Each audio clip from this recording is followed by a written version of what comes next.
চা কিন্তু মিশবে না, কালার যা কালার থাকবে স্বাদ কিন্তু 4 রকম লাগবে। প্রতিটা কালারে কালারে কিন্তু স্বাদ লাগবে। আমার এই চা দেখেন, প্রতিটা কাপে দেখেন, আপনি যেটা কাপ লাগাতেন দেখেন, দেখেছেন যে কটা কালার সেই কটা রকমের স্বাদ লাগবে। চাটা কিন্তু আপনার সিবিএসসি বে খাইতে হবে প্রিয় ভাই, সেই চা তৈরি করছেন দেখেন।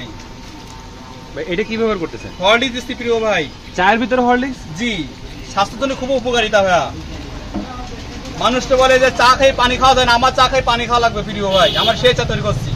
অবিশ্বাস্য দর্শক, চায়ের ভিতরে হরলিক্স ভাবা যায়? আরিফুল ভাই, জি ভাইয়া, এই আইডিয়া কিভাবে আসলো আপনার মাথায় বলেন? যখন থেকে চাটা শুরু করি একসময় ব্যবসা বাণিজ্য অনেক ডাউন হয়ে গেছিল। আমার কলেজা ভাই এসে বলছিল কি যে ভাই আপনি যদি এই চাগুলো তৈরি করতে পারেন তাহলে খুব ভালো আপনার সেল হবে। আমি বললাম সেটা সম্ভব না ভাই। তা প্রথম থেকে আমার এমনও মাস গেছে আমি 1 কাপ চা বিক্রি করতে পারিনি ভাই, এমনও মাস গেছে। আর এখন দিনই তো মনে করেন কয়েকশো কাপ চা বিক্রি করি ভাই। প্রতিদিন কয়টার দিকে খোলেন দোকান? সকাল 8টা থেকে রাত 12টা পর্যন্ত আমার দোকান খোলা থাকে প্রিয় ভাই, শুধুমাত্র শুক্রবার দিনকে সকালে বন্ধ থাকে। আর তৈরি হয়ে গেল কিন্তু সে আমার স্পেশাল 4 কালার চা কিন্তু দেখেন। দেখি আমাদের এক কাপ দেন দেখি। এনেন প্রিয় ভাই।